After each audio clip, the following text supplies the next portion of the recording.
Hey everybody, how's it going? I'm coming to you with another book review, and this time we are looking at another supernatural tie-in book. This time we are checking out Bone Key. Now, as I mentioned before, I am a gigantic fanboy of all things supernatural. I have watched the TV series, all 15 seasons, multiple times. I've watched the Winchesters multiple times. I'm currently rewatching the anime for the third time, and I'm working my way through all 17 of the tie-in novels, plus all the source books and reference books and comics. I really want to consume everything there is to consume for Supernatural because, you know, with the series being over now, there's this hole where I'm left wanting more, and eventually I'm going to run out of content, but luckily I'm not there yet.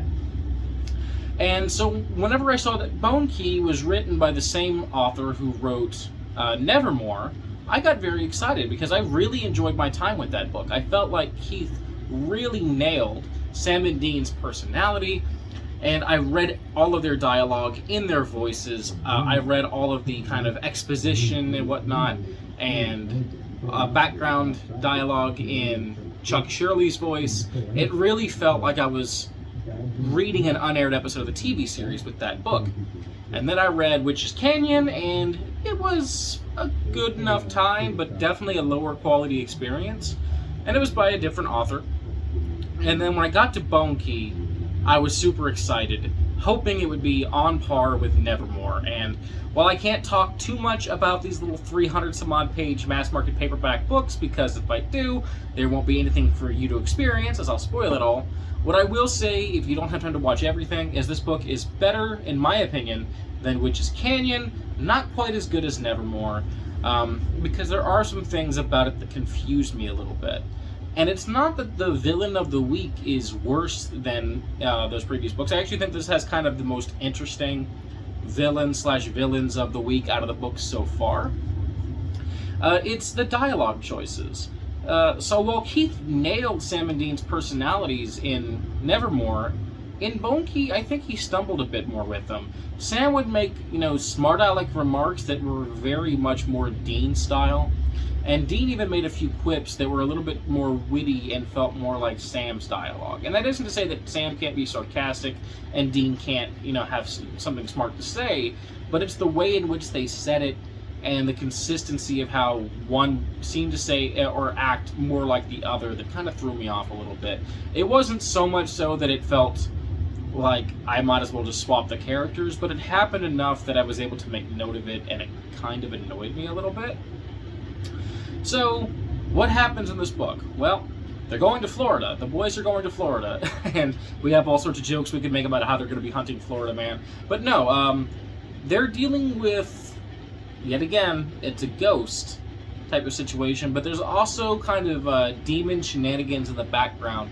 Definitely demons pulling some strings, trying to make things happen, which does add a layer to it, and the demons are more present in this book than, say, the witch was in Witch's Canyon, so it didn't feel like the ghosts were the sole focus.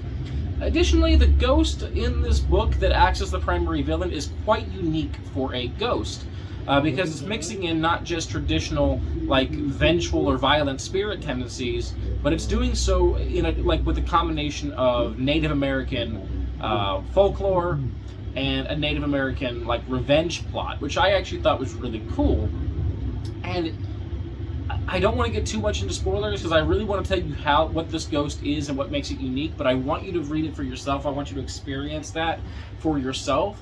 But let's just suffice to say that this particular ghost is incredibly powerful. Okay? Possibly the most powerful ghost the boys have faced by this point. Stronger than any ghost I've seen in the TV series, as this ghost could terrify and, even harm demons. It's a serious threat. And so I really enjoyed that. But it still behaved and followed a lot of the ghost rules while having some things about it that made it quite unique and stand out a little bit. So it truly felt like a mix of old and new. It stayed true to the formulaic nature of the series, which is important in a series like this because hunters have to know what they're hunting, and in order to do that, there have to be clear patterns they can follow. Thus the term hunting. A hunter recognizes tracks, recognizes patterns. Same thing in this series, they're just hunting supernatural threats. And so it stays true to that side of the ghost behavior, but introduces enough new that I was very much engaged while reading it. And so I do think this is a very good time. Again, I can't talk about it nearly as much as I want to because I don't like doing spoiler reviews. It's really something you'll have to read for yourself.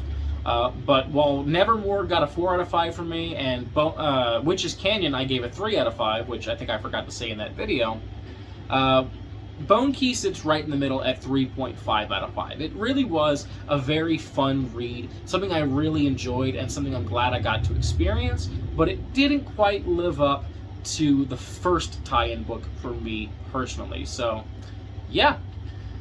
That's pretty much all I can say about this book. So if you're a fan of Supernatural and want to get into more of the content, I would recommend reading it, but only after you've read the first 2. I do recommend reading all of these books in order, so keep that in mind. So, hope you guys enjoyed the review. I hope you enjoy the rest of your day, and until next time, I'll see you later. Peace, and take care.